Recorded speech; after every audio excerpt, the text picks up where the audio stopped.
Okay, good morning, one and all. Welcome to day 4 session 1.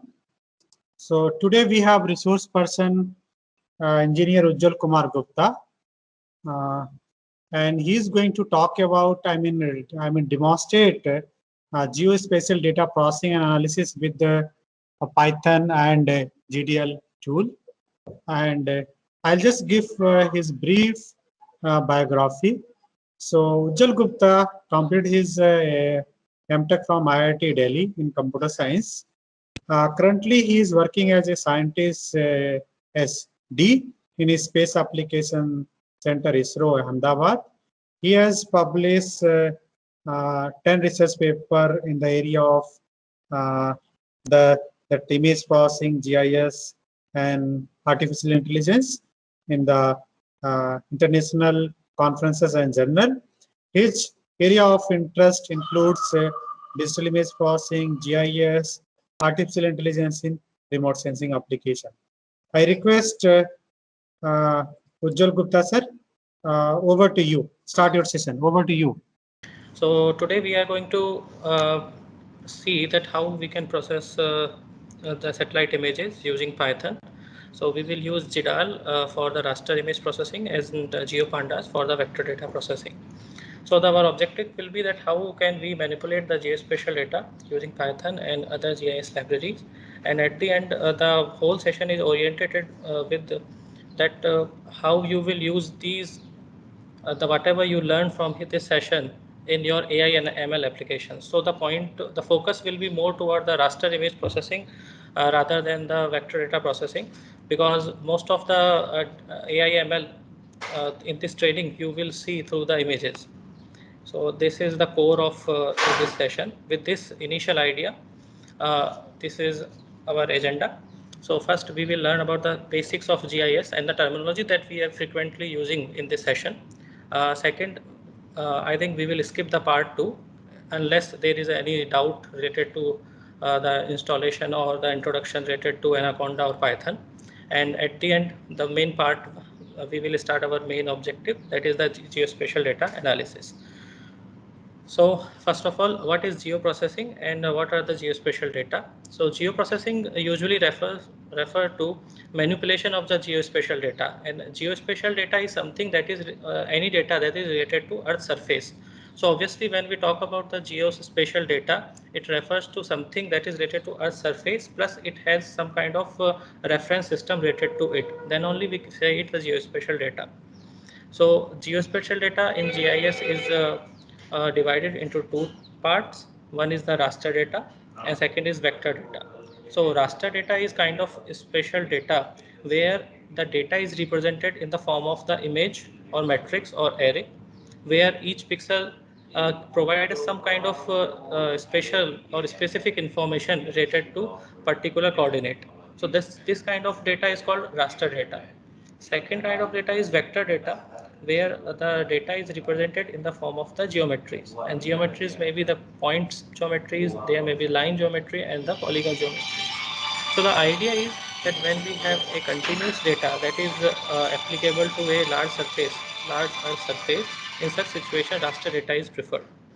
But in case of let's say we have some spatial data where we have a specific boundaries for that. So for that purposes we use the vector data. So for example, let's say the temperature of India.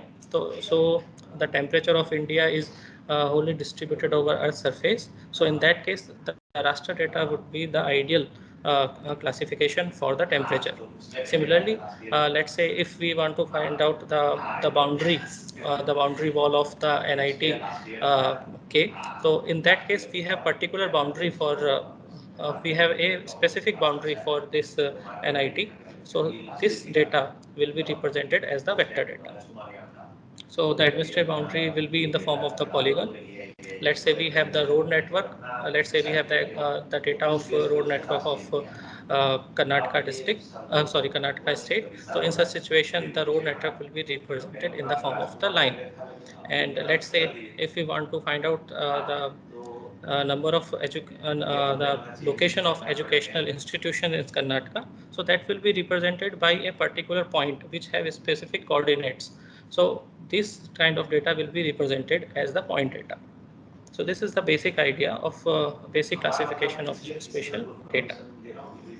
So next is the detailed view. So suppose we have a real world specific entities, let's say the hotels, the location of the hotels. So in the Ujjwal last, sir, sorry yes, just for interrupting. sir. Background, some noise is coming. Can you just tell them? Okay, sir. Yeah. So in case of hotels, let's say the location of the hotels, so that we can get from the, we have a specific coordinate, a specific lat long for the location, for the hotel's location. So in the raster view, it will be represented by a pixel, but in case of the vector view, they will be represented by a point. Second example is sky lifts. So it will be represented in the raster form as the lines. So every pixel that have the dark color in this image will be represented as the sky lifts. But in case of the vector data representation, it will be represented as a line. Similarly, the forest area is the polygon, example of the polygon. This is the example of road network, where as you can see, the roads will be in the raster images will be represented as straight line. But in case of the vector, it may be represented with a curved line or curved feature. It will have the curved feature. This is the example of elevation model, where as you can see the in DEM, the every pixel have average elevation value. But in case of the vector, this will be represented by this kind of circles, where every point in this circle represent the equal elevation. So this is the basic way of representation of geospatial data. Next, you may be aware of this thing that the every geospatial data will have a particular projection system. So this is the basic of the projection. So typically the projection is a representation of the 3D Earth surface in the 2D plane. So this is typically used for the map projection kind of thing. So this is the image, which is a 3D surface, and it will be represented in a planar surface like this. So it will divided into three type of projection. One is cylindrical. This is the Earth, which is covered by a cylindrical surface, and when we unroll this cylindrical surface, we will get the 2D map. Similarly, if we project the Earth on the conical plane, then it will be represented as a conical projection, and this is the example of the planar projection. Next is geotransform. So basically, geotransform tells us that uh, where on the Earth the pixel of the images belongs to. So for example, this is the image. So as you can see, the in image, the pixels are referred from the row or column, or a pixel or the line, where the horizontal direction belongs to the pixel, and these vertical direction belongs to the line. So this, for example, this pixel, the location of this pixel in image system, it will be referred as the location 0, 0. But in case of the latitude, longitude, or we call it a georeferenced coordinate system, this uh, the system start from here. So this is the location of the center of the equator. This is the latitude 0, and these are the longitudes. So as you can see that from the georeference coordinate system, it start from here 0, 0.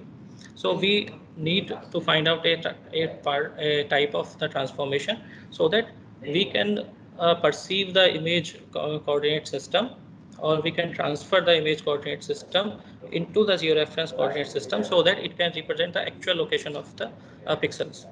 So as you can see, this transformation can be done with the 6 parameters. Usually these are the minimal parameters are required for the geotransformation. So since I have seen this, we are working with the raster images. So every pixel has a specific length, a specific width, and a specific length in the raster image. So let's say that the pixel width is represented by px, and the pixel height is represented by py. So if the location of this pixel, initial pixel, is x0, y0, and we want to find out the location of the second pixel, which is at 4,3. So that can be represented by adding the pixel width into the initial the upper left corner pixels, and subtracting pixel width from the upper left coordinate of the pixels. So these are the minimal parameters, and in GTAL the geotransform have a particular shape, have a particular uh, specification. So these parameters are given below, given here in this PPT. So GT1 is the x coordinate of the sorry, it is a typing mistake. It is GT0, which is the x coordinate of the upper left corner of the pixel. Second is pixel width, that is represented by GT1. GT2 is the row rotation. So for north up images, it is always 0. So most of the time satellite images that you work on comes with the north up. Usually comes in the form of the north up images. So this most of the time you will see that the row rotation is 0. This is GT3 is the y coordinate of the upper left corner. This is y naught, and GT4 is the column rotation, which is also typical 0, and GT5 is north south pixel resolution, that is the pixel width. So as you can see here that the py is usually subtracted from this. So in the parameter only we will give it as a negative form. So we will multiply the value, the pixel width, and then pass it to the GDAL. So this is the basic idea of the geotransform. So from, if you know these 6 parameter, you can find out any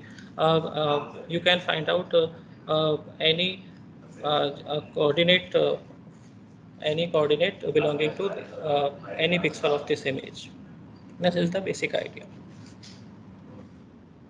So next is why we use GDAL and NumPy instead of standard GIS software. So usually what happens that the standard GIS softwares comes with standard algorithms. So many of the time you may find that the algorithm that you want is not available in the GIS software. So for that purpose, you want to work on GDAL plus NumPy system here using Python. You want to do the geoprocessing. Sometimes it may happen that you want to uh, process a large amount of the data. You want to write a script instead of doing it manually, image by image in GIS software. So these are the some of the motivation behind these kind of trainings, that why we want to work with these kind of session like geoprocessing with Python. These part I am skipping because I think that till now you must be aware of these kind of softwares like Anaconda.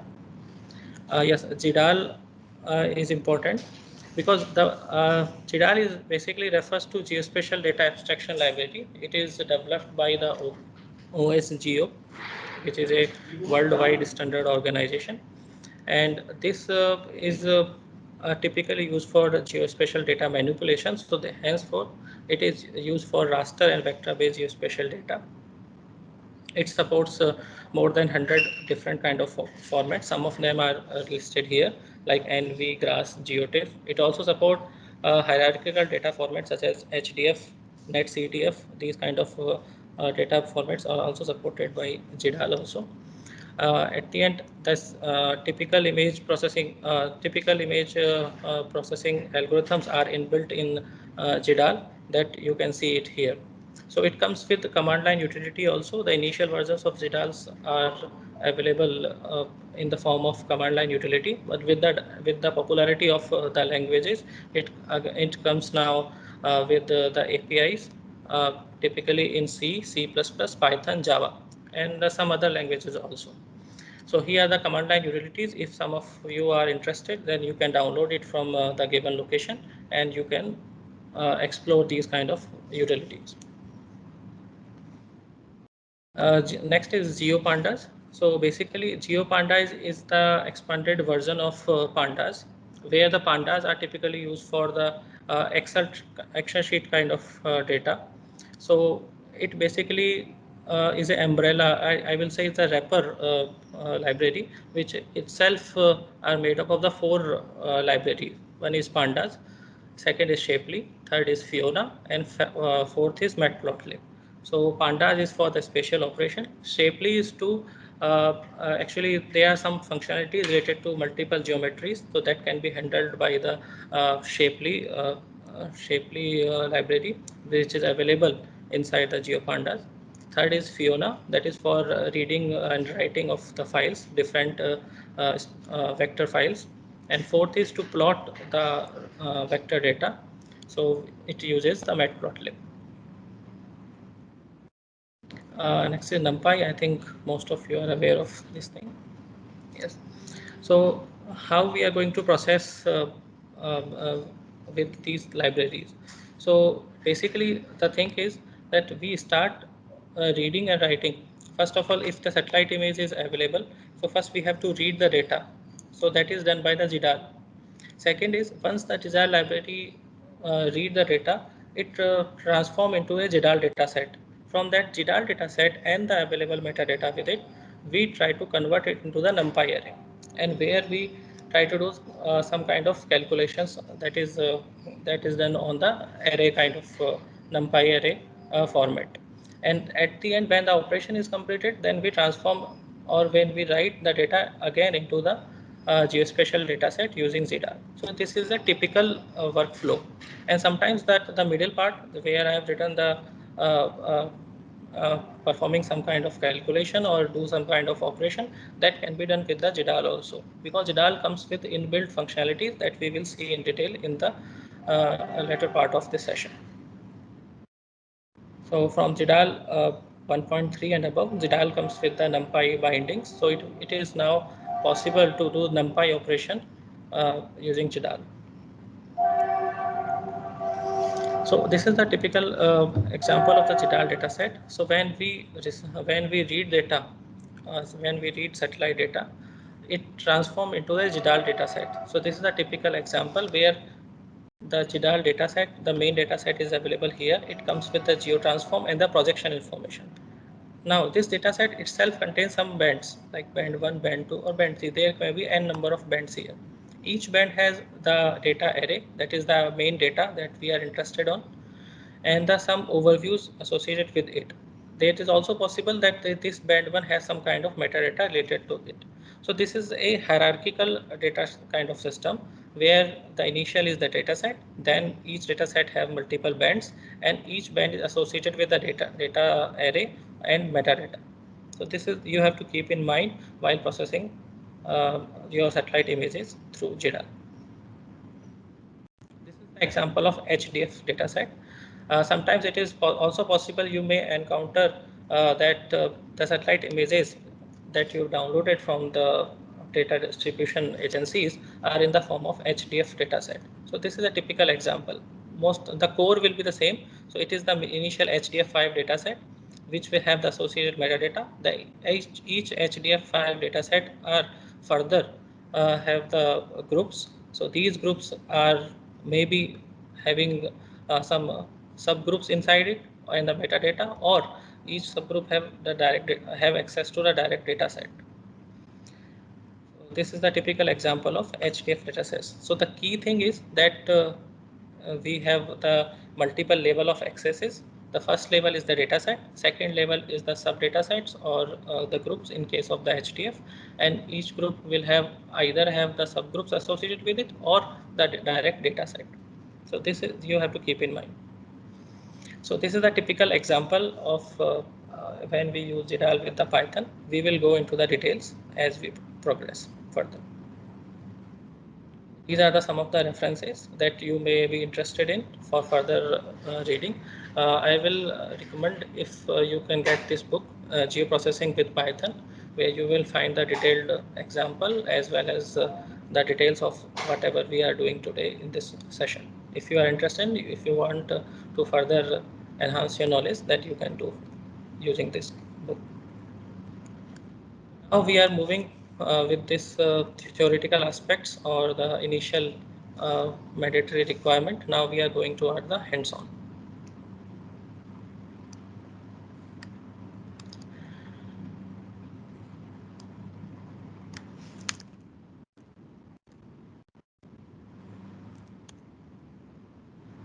So if you are working with your laptop and have the access to the system, then you can start Anaconda, or since we are using the Spyder, so you can directly type Spyder there, and when you click over here, it will open this kind of screen.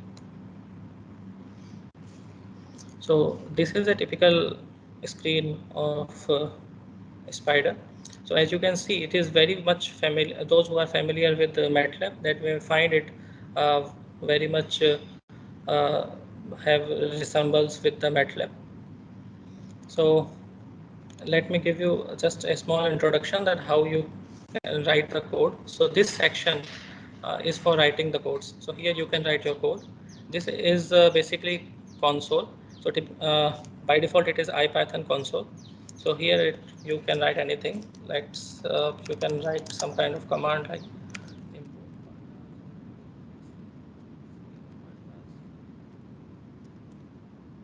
this kind of command you can write over here and directly run from here. So this is a console. This is the variable explorer. So let's say if I write a is equal to 5 or 4. So in the variable explorer you can find that a entry is there. So this is the variable name. This is type is integer and its value is 4 here. So from here you can directly access the variables and you can see it.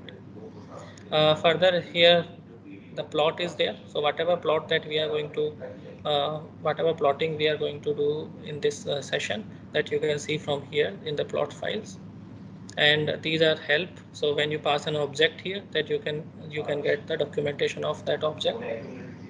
These are the file system. So from here you can access, since my directory is C user admin, so all the files that is available in the admin file I can see from here. These are profiler and the code analysis. So if you want to run the code, you can directly click over here, or you can click on F5, and from here you can run the code. This is basically subsection. So from by typing this hash percentage, so the whole this ID, whatever code is written over here, it is divided into a subsection. And when you click Control plus Enter while selecting, by clicking over here, if you push button Control and Enter, then you will run only this part of the code. So these are the main functionalities. Plus there are some, if you want to run current cell, that is I'm talking about, that you can directly run over here and only this part of the data will be run. So these kind of functionality is available. More you can find uh, on internet or in the book, because this session is mainly on the JDAL. So let's start the hands-on. So whatever I have told you are basically that I am going to use here. So let's start with this cell. So first, when we write a program in the Python, first we have to install the libraries whatever is required. So that these are the libraries, like from OSGeo import JDAL. Those who have installed the JDAL from the Anaconda prompt, they can directly directly import the libraries from this command from OSGeo import JDAL. Or some of those who have used some other sources, they may find that okay, import JDAL, they can directly import library by typing import JDAL. Uh, Now for GeoPandas, import GeoPandas as GPT. So basically GPT is alias name for this library. So in short, we can, whenever is required, we can use GPT instead of the typing GeoPandas. So this similarly for the NumPy. We have used here. Import OS is basically for the operating system library, which have some functionalities like uh, path joining, accessing to the file path or directories level searching, listing of directories. These kind of functionalities can be done with this library. The matplotlib is a very famous library for plotting the Python plotting. So from this we will create the plots and we will try to see it over here. Globe is a library that is used for the uh, wildcard searches. That we used to do wildcard searches for the listing of different directories or the files. So let's start.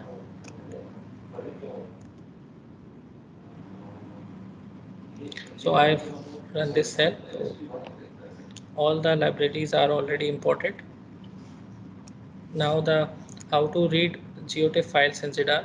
So in GDAL, through GDAL we can read the GeoTIFF file by simply calling the API. So if I write GDAL dot open is the function within the API, then here you can see that you have to pass the file path. This is the signature of the file path, and you can also give the access type of the files. So here by default it is the read only file access. So even if you do not write gdal.ga read only, it will be read in the form of GDAL dataset and will be open in the form of read only access. Let's enter this thing. So when we run these two lines, then we will see that ds a dataset object of GDAL module is already created, and this is the file. You cannot directly access the GDAL dataset here, but you can access from here. ds dot. These all are the methods available within this GDAL dataset. And we will see into the details. So for the first thing is to read the file. The next step is if you want to know the file list within that data set. So a data set may have multiple files. So we have this ds.get file list. From that we can see that this data set contains two file systems. One is band3.tiff, and this is aux.xml, which is typically have the metadata related to this tiff file. So initially, when you download the satellite data, only TIFF file, you will see the only TIFF file is there. But when you process the data, then you may see that these kind of files are also created with it.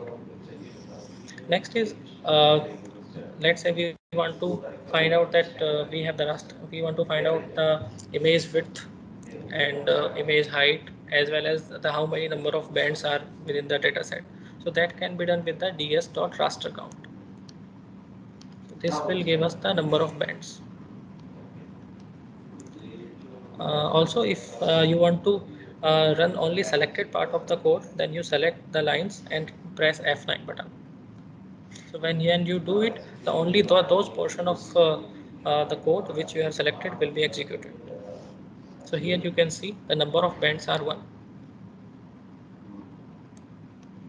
These are for width and height. I think it is pretty simple. So as you can see that the width is 2262 and height is 2262. It means that it have those many number of pixels. Now as we know that we are going to process the geospatial data set, so it must have some kind of projection or as well, and it should have some kind of geotransform that you can access from here. So this is the uh, for the projection information. So as you can see, the projection information is here in the form of WKT form. WKT form is the short form for well-known text. So this is the one way of represent the projection information. So as you can see that this projection is EPSG 4326, which is an alternate name for the geographic coordinate system that we usually use in the day-to-day work, like lat long. Next is, let's say if I want to see the geotransform information of image, that I can access by gs.get geotransform function. Similarly, for projection we use get projection function, and here we use the get geotransform. Let me do it here. gs.get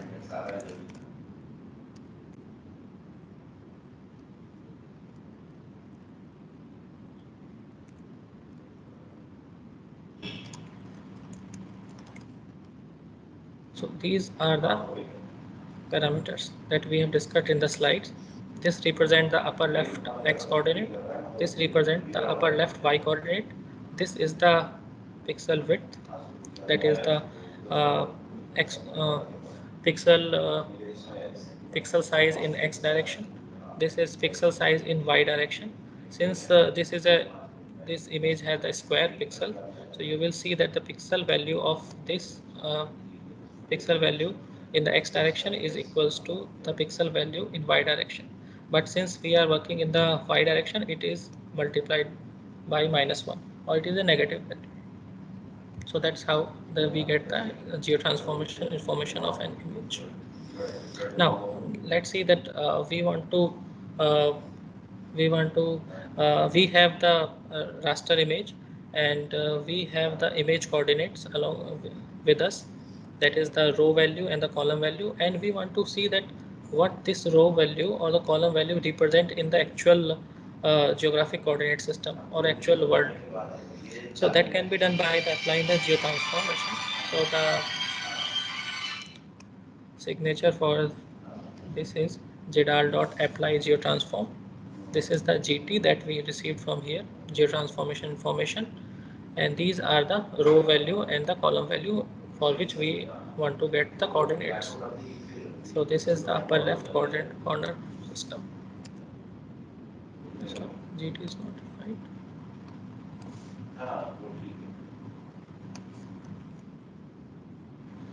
So this is the geotransform, and when we pass the geotransform along with the row value and the column value, then we get the corresponding coordinate system. So similarly you can do, let's say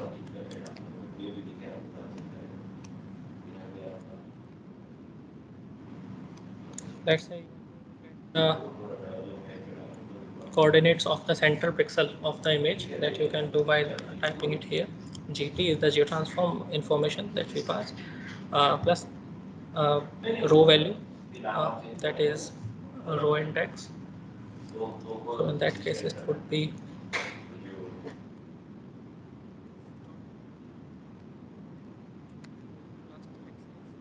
by 2, since we are interested in the middle coordinates of the image. Is divided by 2. So these will be the centroid of the raster image. Change. It's not confused.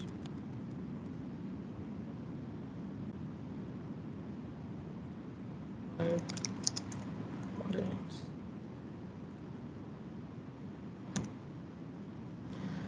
So this way you can access to uh, coordinates of every pixel in an image by passing geotransform information and the row index and the column index.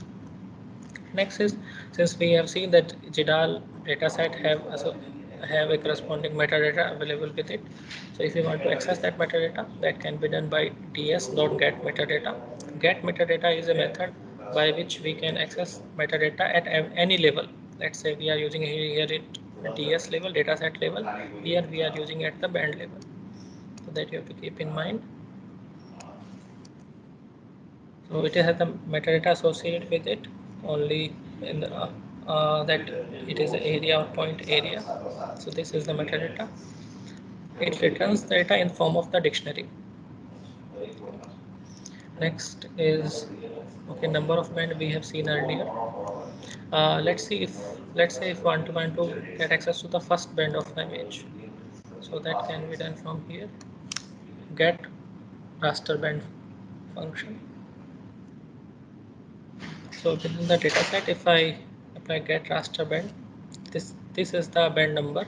So in GDAL, band number starts with 1, and it can go up to n number of bands, which is uncommon, as in programming languages the index start from the 0, but in case of GDAL the bands start from the 1. That you have to keep in your mind. Now we want to see the metadata associated with the band. That can be done with the band ds.get metadata. So this is the metadata associated with this band. Here you can see that there is the maximum value, mean, minimum, standard deviation, and valid percentage this kind of information is available with a band in this data set. But let's say if these kind of statistics is not available within the metadata, in that case, how you will find out these value, minimum and the maximum value, these kind of statistics, how will you find it? So that can be accessed by the compute statistics function. So for each band, there will be different statistics. So you have to keep in mind that compute statistics is available with the band only, not with the data set. Okay, so band dataset dot compute statistics files, when we write it, it will give us minimum, maximum, mean, and standard deviation in this form. So this information, if we print it,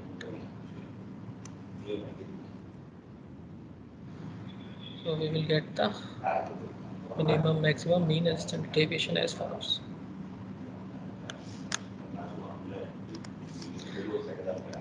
Okay, so it may be possible that the some in some data set, some of the value are some of the pixel values are marked as no data value. So obviously these are the fill values, because sometimes it happens when you capture images from the satellite, and there are some filling values within the bounds of the satellite images, and these fill value you don't want to use it for the computing the statistics.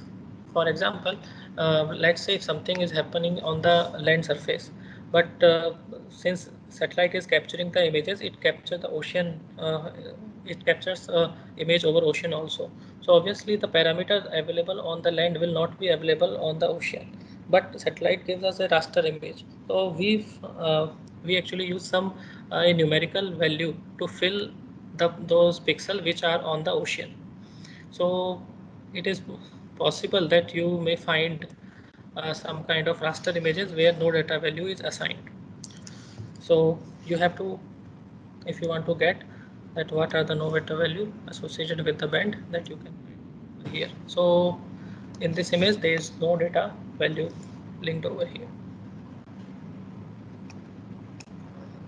So this is the method get no data value for assessing the no data value from the band. So each band will uh, may have different data value, no data value. So next is how to read band in the form of the numpy array. So there is a function called read as array for it that you can explore by typing band ds dot read as array. You will get the band information in the form of array.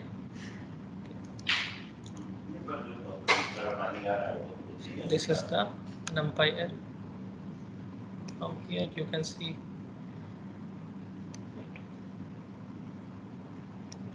Okay. So next is if I want to plot it, that can be done by plt.imshow. Plt is obviously short form for the matplotlib .pyplot as we declared here. So when we type plt.imshow, there will be a plot of this array. So that you can access from here.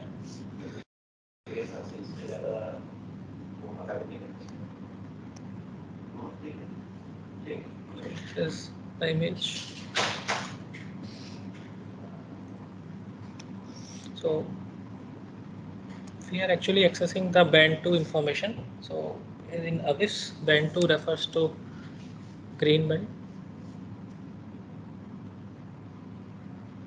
So these are the reflectance value within the band 2. As you can see, because the PLT plot is not cannot handle the geospatial data, that you will see that it is marking the plot with the 0 0. So this pixel value is 0 0, and this last value is 2262 comma 2262.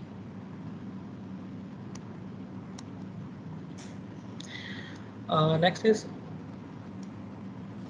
next we have let's say that if we want to calculate the NDVI value, NDVI is a kind of index where we will use the band where we use the band calculator to compute the NDVI values, and NDVI is computed by band differencing. It's a normal, since it is a normalized index, so it is done by the normalizing the band values.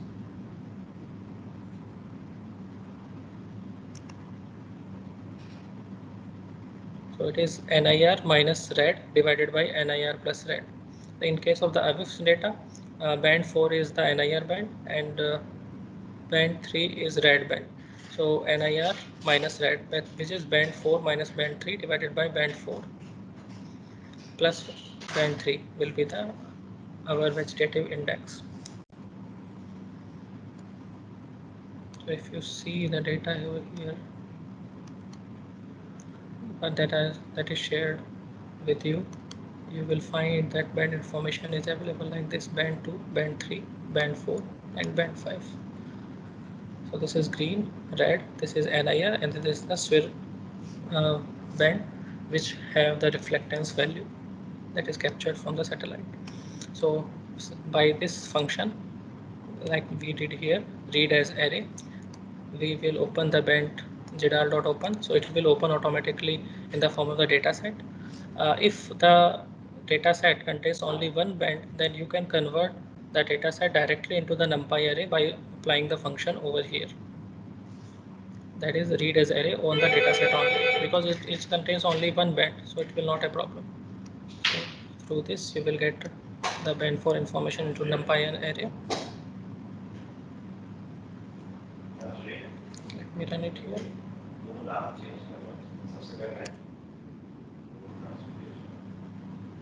So in variable explorer, as you can see, the band information is available in the form of the NumPy array here. Band for information is also available, and when we do the normal NumPy array operations like subtracting of array, and this is the division of two arrays, and this is the addition of two arrays, so we'll automatically get the NumPy NDVI array. So typically NDVI ranges from -1 to 1, but let's say if we are interested only between values 0 to 1, which shows the vegetations information, because for vegetation its value ranges from 0 to 1. For the water bodies it may be the negative, but let's say if we are interested in the vegetative information through this index, then we can clip it between 0 to 1, and for all the values other than 0 to 1 we can directly put as a -999 as a fill value. So this will act as a NumPy mask, and when we apply this filter or the mask over the NDVI array, so only where this condition is satisfied, the value will be replaced by -99, -999, and all other value will be unchanged. Let's say if I apply it.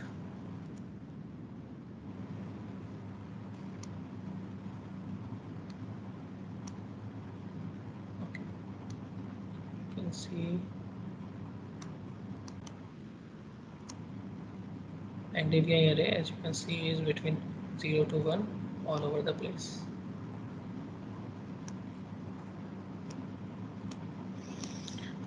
Okay. Next is how to get projection and the transform. As we have seen earlier, that get projection and get geotransform are the functions from which we can get the projection information and the geotransform information. Now let's say what I've said earlier. Suppose you have an NDVI array and you want to write it into the form of into GeoTIFF format. So that can be done by the GDAL. So for this, you must have the NDVI array, you should have the projection, you should have a geotransform, and from these three values you can write it. So we have, let's say the NDVI file name is this one, ndvi.tiff. The file names is basically are the list. If you can see, so here the file names contains the all the list, that list of the files which are coming with the AWIFS data band 2, 3, 4 and 5. And let's say if this is for the indexing of the string values, so file name 0 means this file band 2, and indexing is done such a way -9, which means Python actually uses a negative index also, which refers to the indexing from the last element in the string. So -1, -2, -3, 4, 5, 6, 7, 8. So these values will be, so this will select those values. I mean, this value will be selected by this part of the data. And we will add this string ndvi.diff. So automatically it will be like aw nw43j096048c, then the date, then here will be ndvi.diff. So this will be our ndvi file. Let's run it.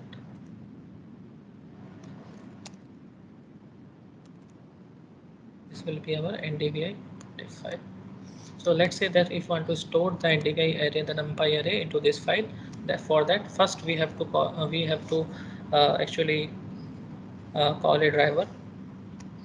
So this is jidal.get driver by name geotiff. So it will automatically uh, uh, give us a driver of geotiff file format, and with this driver we will use the create function.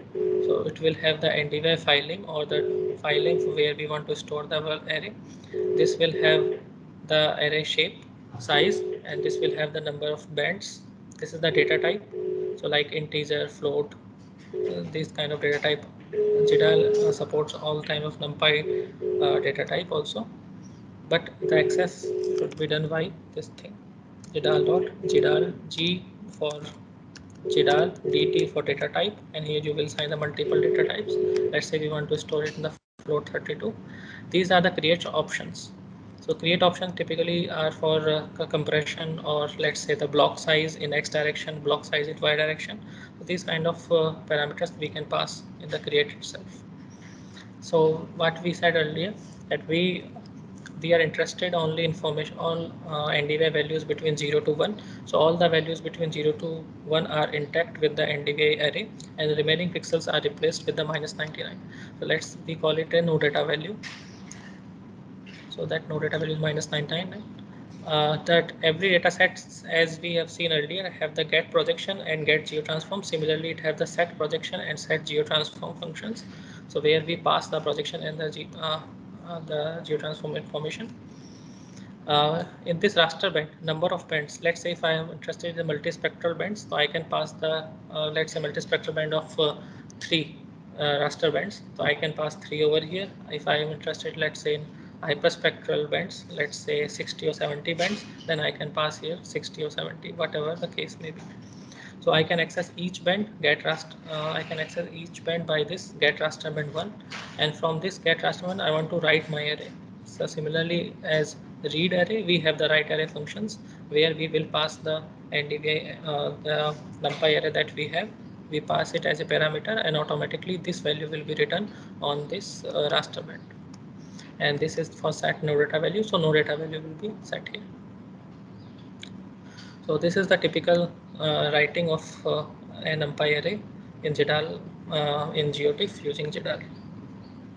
At the end, we have to actually do the flush cache function. So it will eliminate this data set that is stored as a GDAL object from the cache memory.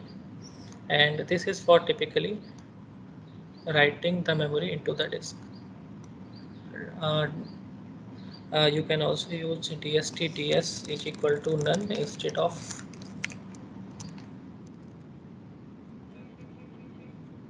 this thing here. So let's run this for this. So when you will run it, you will find that a NDVI image is created over here. So I have QGIS open in my system. So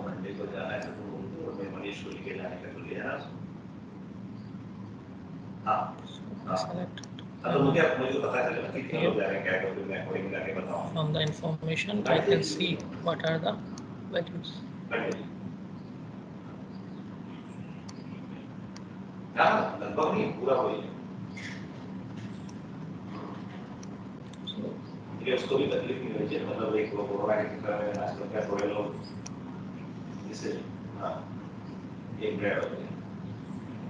This thing we can.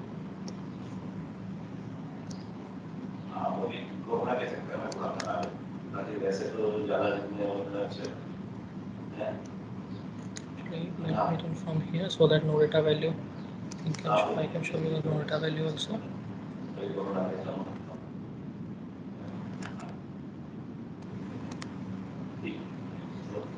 और जाना है तो भी पूछ लेना तो मुझे भी ऐसा मेरे को पर्सनली मुझे कोई प्रॉब्लम नहीं है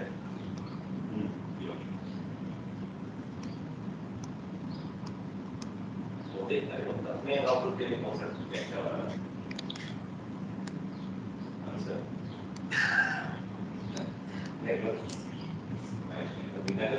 So you can see the values are between 0 to 1.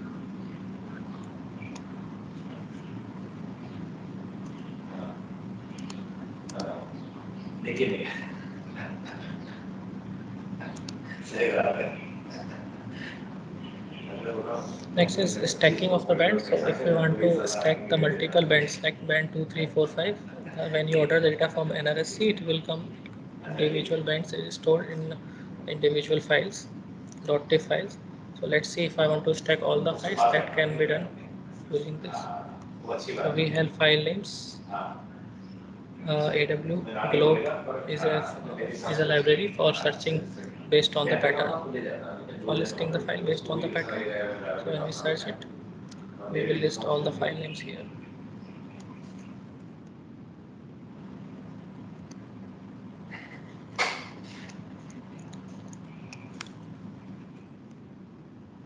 So here you will find that all files are listed 1, 2, 3, 4, 5.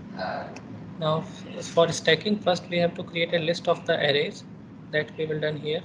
So this will have the array list, and we actually open each file from the gdal.open, then convert it into numpy array, and then stored appended into the array list.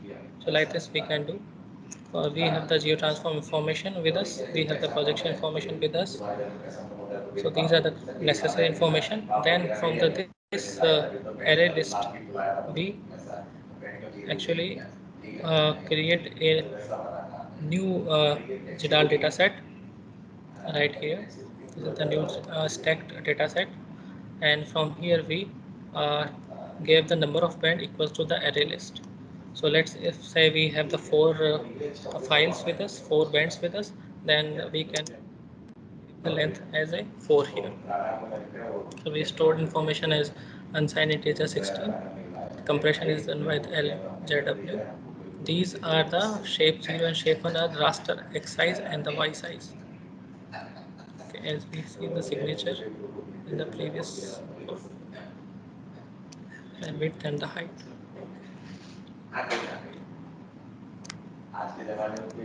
From the stacked data set, we pass this geotransform information here from the set geotransform projection information using set projection. And finally, the main thing that you have to notice here, that we actually iterated over the array list, and we write array one by one into the raster band. So from the length of array list, let's say the length is the 4 in our case. So the I value will be 0 to 3. Since we know that raster band are indexed from the 1 in GDAL, so this is I plus 1. And here, so each array list 0 means the first element of the array list will be stored in the first band of the stacked data set.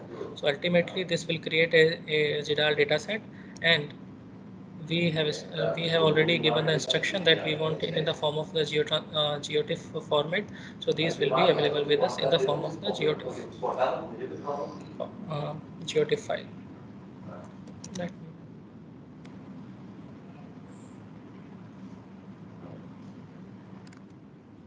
give us the stacked image. This is the RGB image. Here you can find that all the four bands value at any pixel. When you click over it, you will find the reflectance value corresponding to each band. Okay. Some of you in the pre-session lecture told me that they have difficulty if they try to pass multiple number of bands. So let me uh, give you the example. Let's say that I have the array list here which have the four bands. So I am creating one more array list.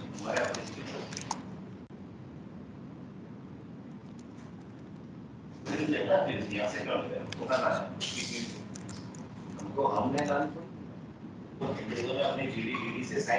list plus array list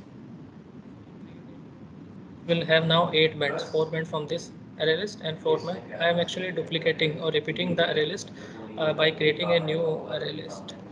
So let's duplicate it the 3 times, and now write it. Let's see what happens. So it automatically, obviously it will have the 12 arrays within it. Want to see it.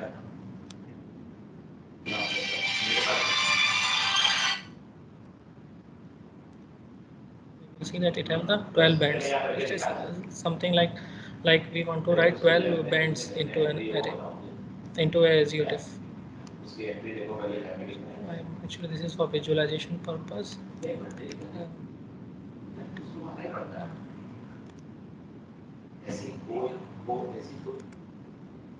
is opened over here.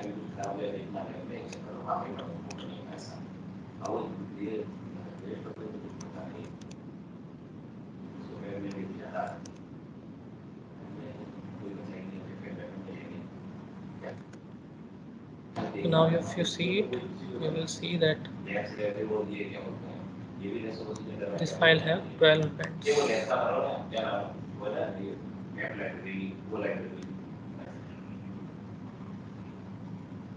The properties, you will see that it is an image, GeoTIFF image which has 12 bits. So like that you can write unlimited bands within it, constraining to your memory size in computer. Because as the size increases, it will take writing into the GeoTIFF. That also you can handle it by accessing the images block by block. Okay, so now the another functionalities. Let's say if we want to do the mosaicing of an image, that we can also do. So mosaicing of image means, so I have, let's say, this image which is actually H43 tile of AFIFS. This is the tile number H43J. So if I can show you. So this is basically the tile system. This is the image belongs to H43, and this is the image. I have, let's say, another image which belongs to H43P. So above is H43J, and below you can see the H43P.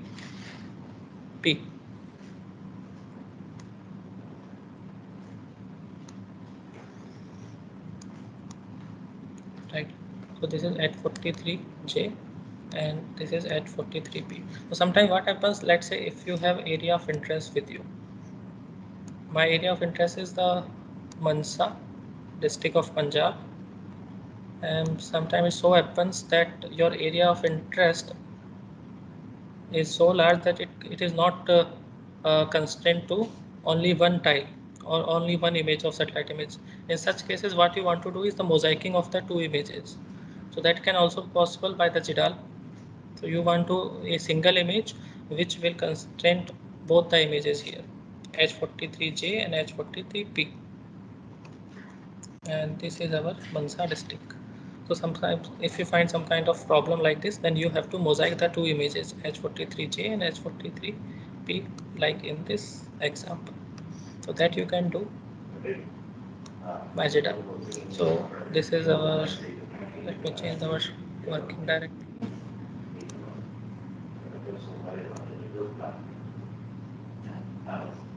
Okay, before it, let me stack the another tile also, like we've done here. In case of here, we have the stacked image. So similar thing we can do for this tile, so that I can show you the mosaicing of the multispectral images.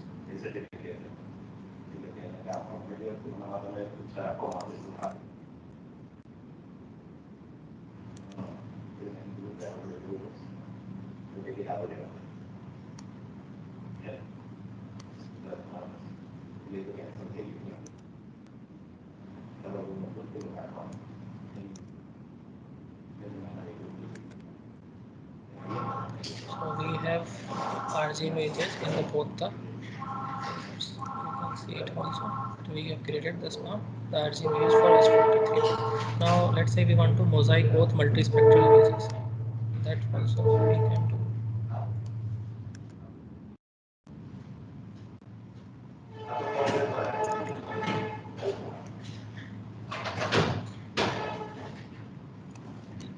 So for that mosaicing, what you have to do is you have to build a VRT. VRT is basically short form for virtual raster table, which is basically an XML file, and it will contain the metadata of images that you have passed. And with this, when we convert into VRT file into GeoTIFF using the GDAL.translate, it will automatically mosaic both the files. So let me go first one by one. So first I have to calculate the raster list. So this is raster list which will contain RG images from NH43J and NH43P RGB image. So first we have to build the VRT file. So that can be done by the build VRT function.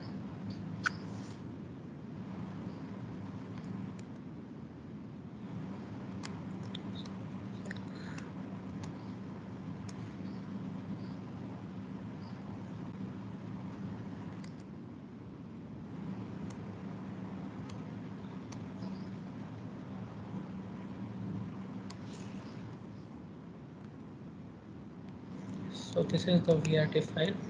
When you open it notepad, you will see that this VRT function has the projection information.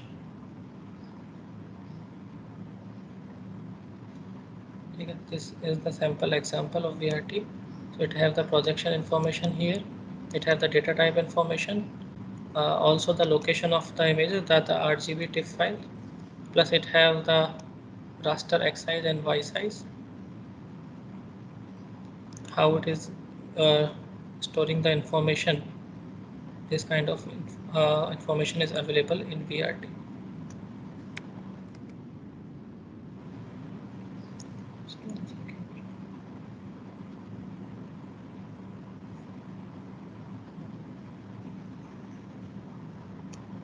I think it is having number of band as 12. So I think previous file is RGB is also there. Okay, anyway, so we have NDVI image, two NDVI image, sorry, two RGB image.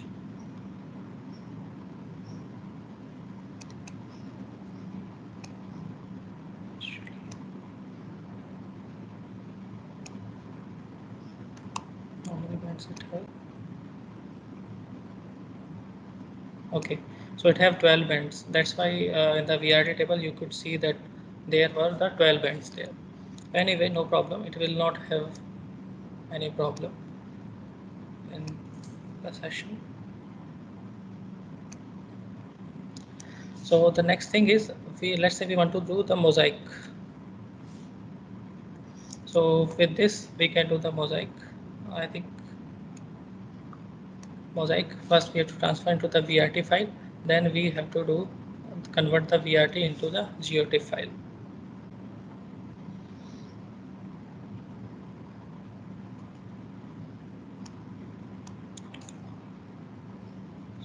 For that,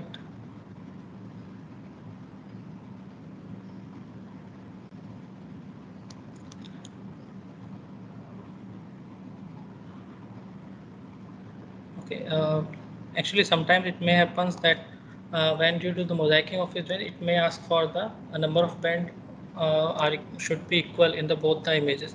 Sometimes may happens. So let me stack the images into the number, so that number of band would be 4. That we can do. Where is the 5 this is.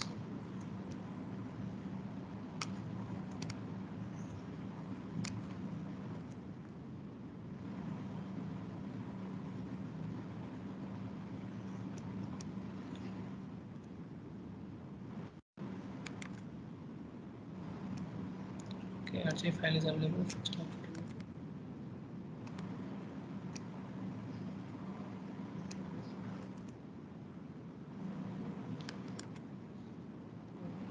me see it again, how many bands it have.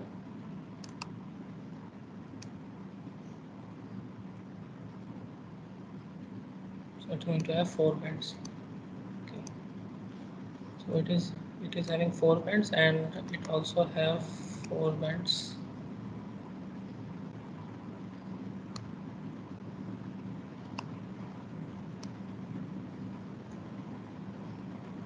Yes, both have 4 bands. So I don't think there will be no problem. The mosaicing operations. So this is the step. So first we convert the file into the VRT, and then we do the mosaicing operation.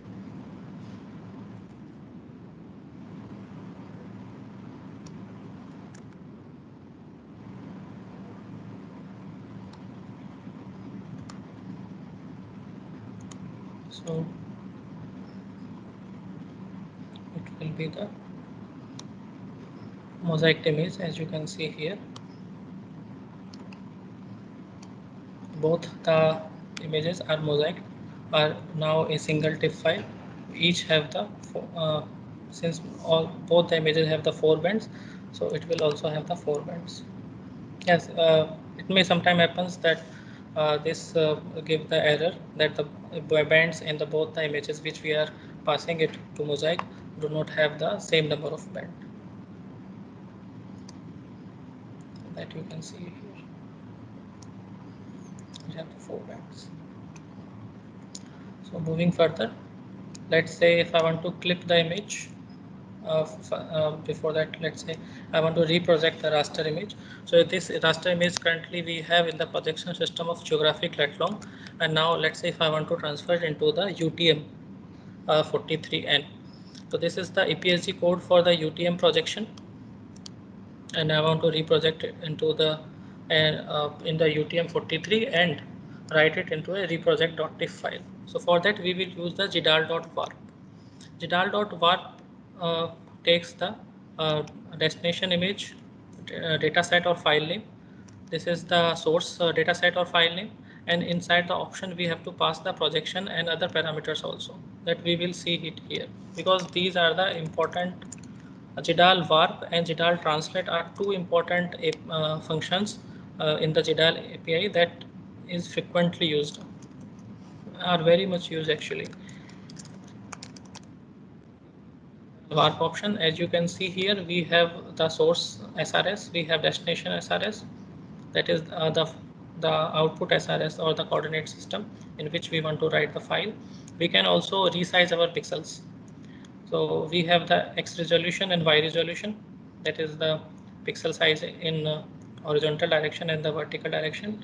In fact, we can also write the what would be the no data value in the destination image when we do the warping. We can also change the resampling algorithm. By default, it is nearest neighbor, but we can pass bilinear or the cubic function to do the reprojection within warping image itself. So this is for the reprojection of the images.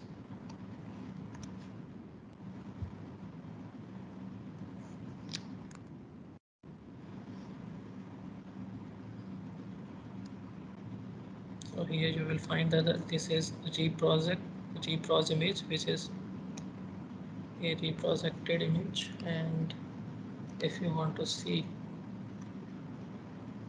the projection information, you see it is in the UTM 43N. This is the projection information. So earlier it was in the geographic coordinate system. Now it is in the UTM 40. Why these projection are important? Because every projection system have some kind of problem with it. So some keeps the area, some are focused on keeping the area untouched, but have problem in giving the uh, uh, shape or local parameter information. So these kind of projections are important. UTM is a local projection which keeps the minimum error within the given grid. So that's why UTM is used for the smaller images for smaller steady areas. So this is another example of where we want to do the resampling of the raster. Initially the pixel size, the reprojection image as we see here has the pixel size of around 48 meter. In the UTM projection the pixel size in meter, so you can see the pixel size 48.62 meter. This is a square pixel. Want to change the we want to do the resampling of the images and fix the resolution 20 and 20 in x direction and y direction respectively, and have the resample algorithm as bilinear. So that can be done by the GDAL.translate functions.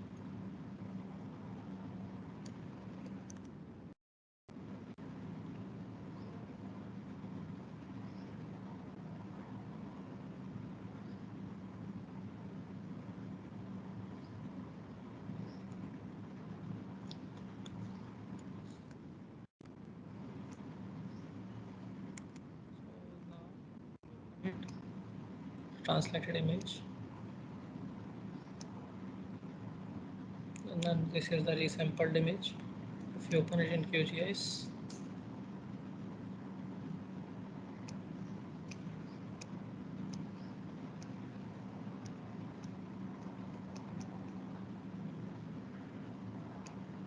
so initial this is the pixel size in initial image. Now when we resampled it, now there are 4 pixels within it.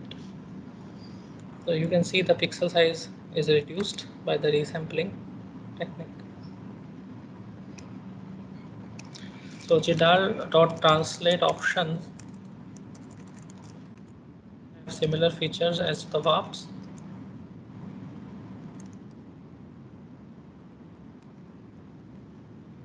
Here that you can change change the file format, you can change the data type of the output image, you can change the width, height, resolutions, inflection option like you want compression or not. This kind of information, additional information you can pass with these like this,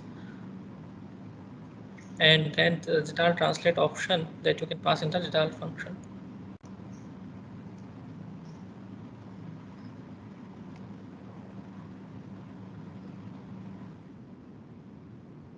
Okay. So next is let's say if I have the shapefile of my area of interest and I want to cut the raster based on my area of interest. So that can also be done by GDAL. So the problem, let me give you the problem, explain the problem that what we are trying to do.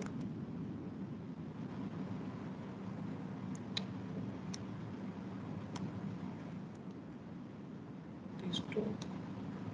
So we have this shapefile as you know, and our area, this shapefile is in projection. That you can find the projection information here. It is in WGS84 geographic coordinate system. So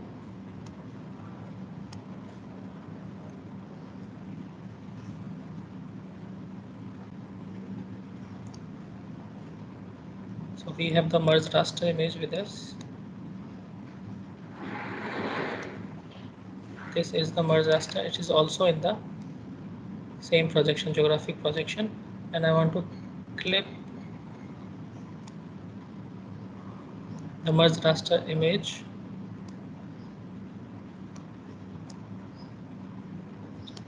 Yes. So I want to clip this merged raster image using Mansa shapefile. That can also be done with the GDAL, and for this we use GDAL.warp API. So we are interested only the raster image with,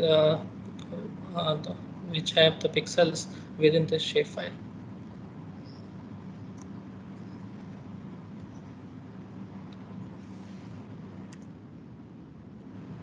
So we passed this is the cutline data source name, which is the shapefile by which we are trying to cut the raster image.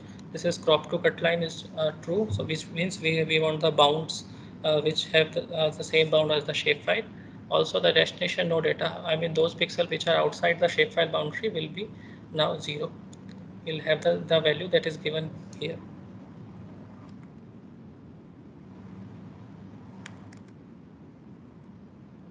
the clip.tif image.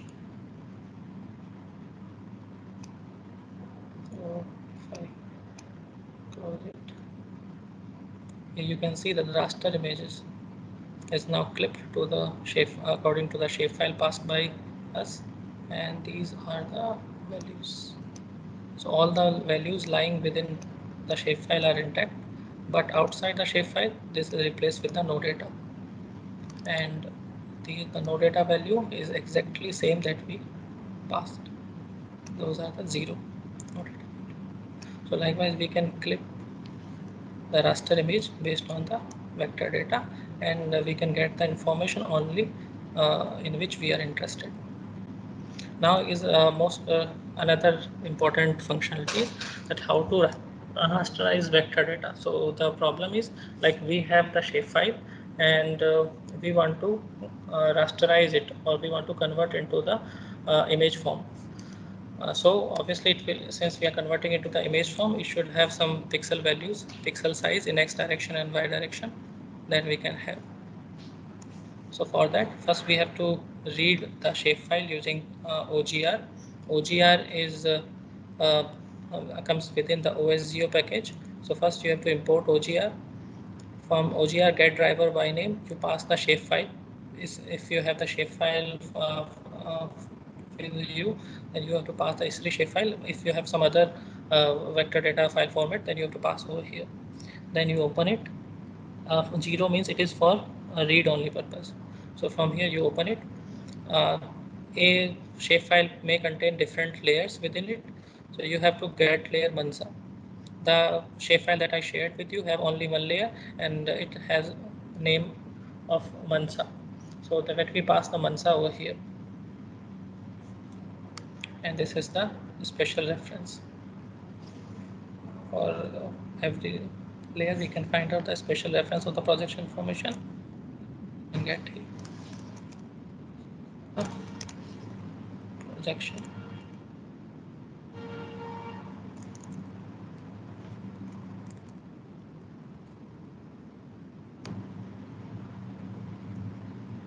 Now,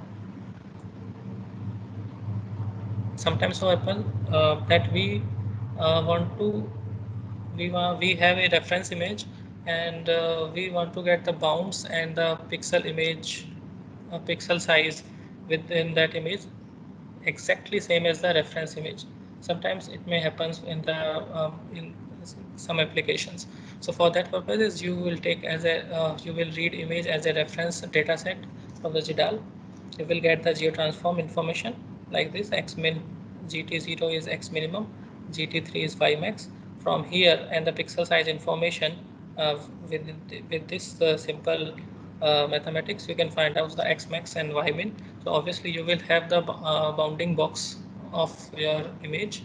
You want to write the shapefile, you want to rasterize the shapefile exactly within the same bounds of the reference image and exactly have the pixel size.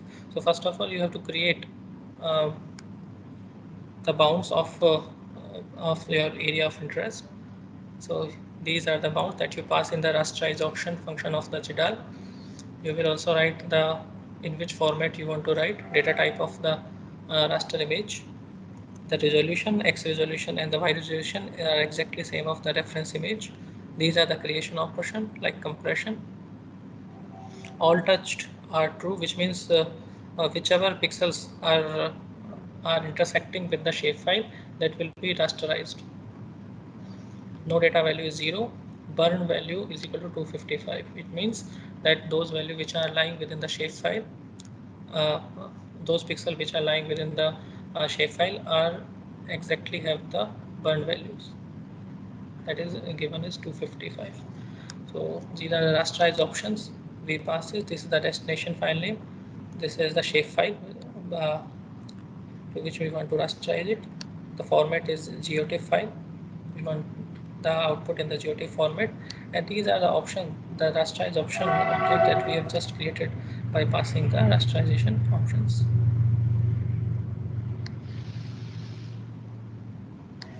Now let's say if we run it.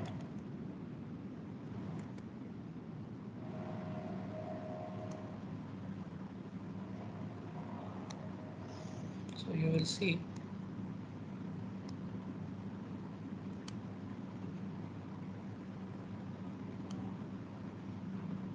and those values within this, actually I have to delete it so that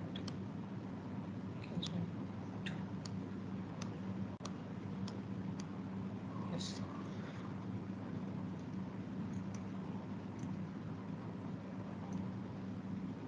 So here you can see that this is the shapefile. So uh, those pixel, I mean, when I talk about the pixel, I mean the centroid of that pixel. So if the centroid of that pixel are uh, within the shapefile, it will be converted, it will be burned with value 255. And if the centroid is outside the shapefile, it will be given as no data value. But since I have passed all touched, so it is only on the intersection of the pixels. If I make it the false, then it will be applicable only on the centroid of the pixels. So by this way, I can rasterize any vector file. So this is for the raster image processing. Just in short, I want to tell the HDF file format. I will not go into the details because we are actually running out of the time. So I will just give the basic information. So we have the file name that I have shared with you, the HDF file format. So as you know that when we open the file name, it will open it in the form of the data set. From the data set may have the some metadata associated with it that we can get from the get metadata function. We have the sub data set also, as we saw in the PPT, that the HDF data set here may have multiple sub data sets which have associated metadata with it. So by knowing this fact, we can access the sub data set by ds.get sub data set function, and here we get the description. So from sub data set list, let me run from here to get some idea.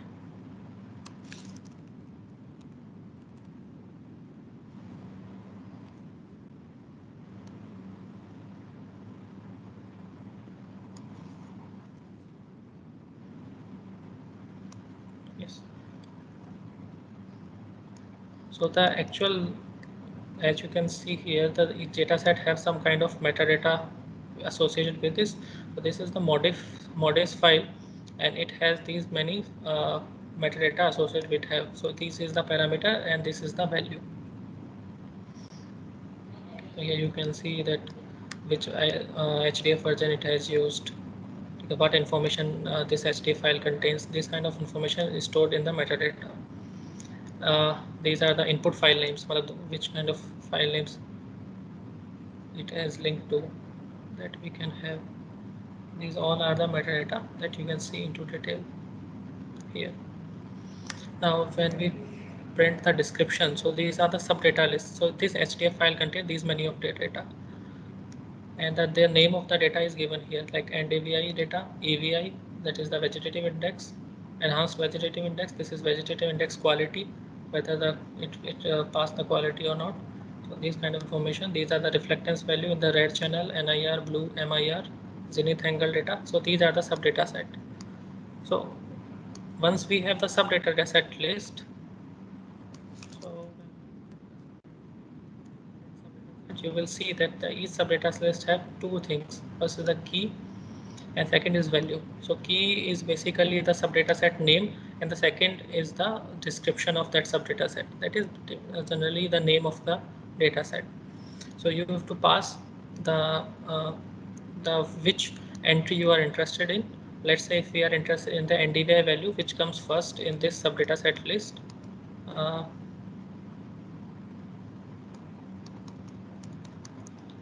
Like here NDVI. So we passed NDVI subdata set is 0, 0. So the first list means this tuple will be passed as the 0.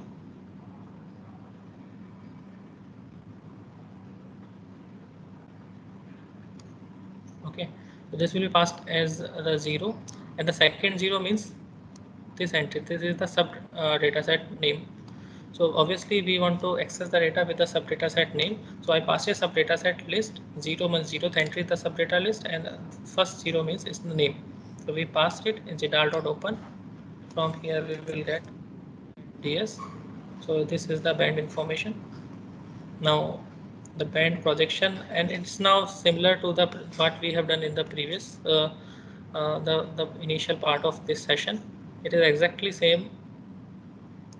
It is exactly same as we have done earlier.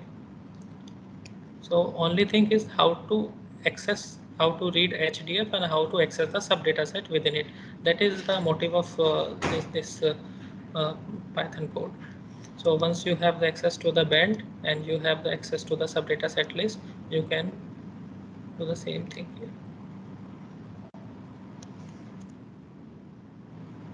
So this is the projection information, this is the transform, and you can read as array. In fact, you can read the data in the form of array. As you can see here, integer 16 data is there. These are the NDVI value.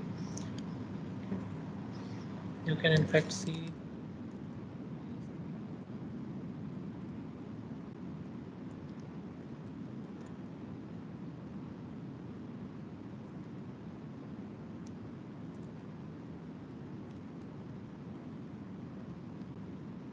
so here you can see, so these are the fill value or no data value within the data set. You can find the scale factor also because the NDVI value varies from -1 to 1. So obviously these value have some kind of a scale factor. They can also see here. So I think 10,000 is the scale factor here. This is the valid range. That information you can find from the band. Yes, this is the scale factor. So when you multiply the value with these value, you will get the NDVI value. So this is another example. And just 5 minutes more. We are actually have the vector data also. So I will also touch upon the basic of the vector data, which is most frequently used by the AI/ML application. Where sometimes what happens, then you have some kind of let long and the value with yourself, and you want to convert into the vector data. So that you can do. So this is the test.csv I have with me.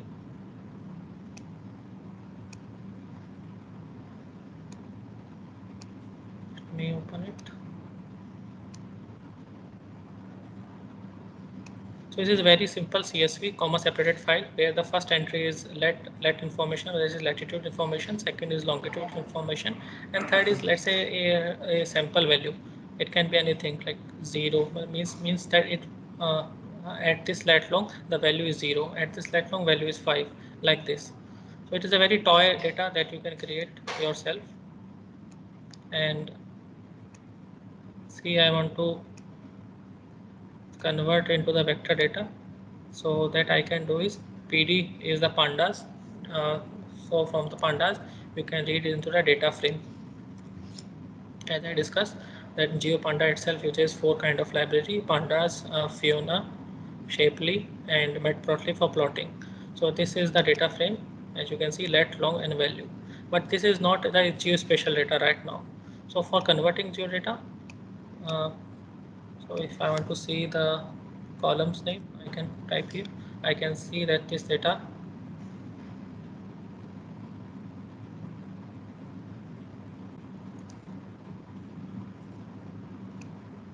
is here.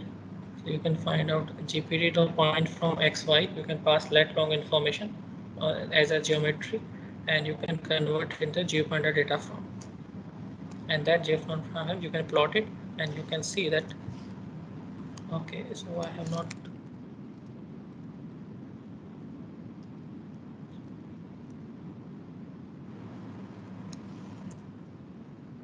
So by if you have the GTF geodata frame or the data frame, by typing the data frame dot plot, you can plot the data. So these are the 4 coordinates that we have given here.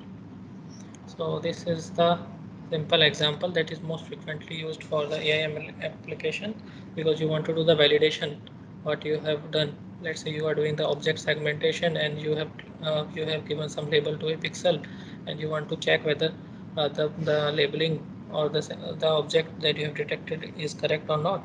So that you find that thing you can do by converting these let long information into the vector data. And once the vector data is received by you, now you can use your earlier knowledge to as per your application. So it is also have the shape file. Okay, that I have already given you, but because we have time constraint, so that I think you can see yourself when you run it, and you can do this kind of application. I mean the recollection of the data, finding the centroid of the multi-polygon shapefile.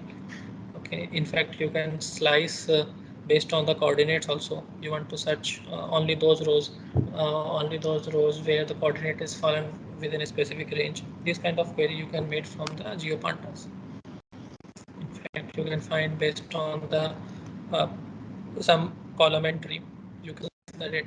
So that thing it can be done by bounding box, finding the bounding box of the polygon or the value. That is can be done. So I request you to please go through these three Python scripts that is shared to you, and once you run 2 or 3 times you run these Python scripts on the sample data set, you will understand that what is happening and how we are going to use these files for your applications. Because sometimes what happens when application comes, we do not know what GDAL have the what kind of functionality is given by the GDAL, or how to progress toward your application. So I request you to do it multiple times, at least 2 or 3 times on the toy data set. So at least you will know that what kind of functionality is available with you, with the GDAL. So that is from my side. Thank you.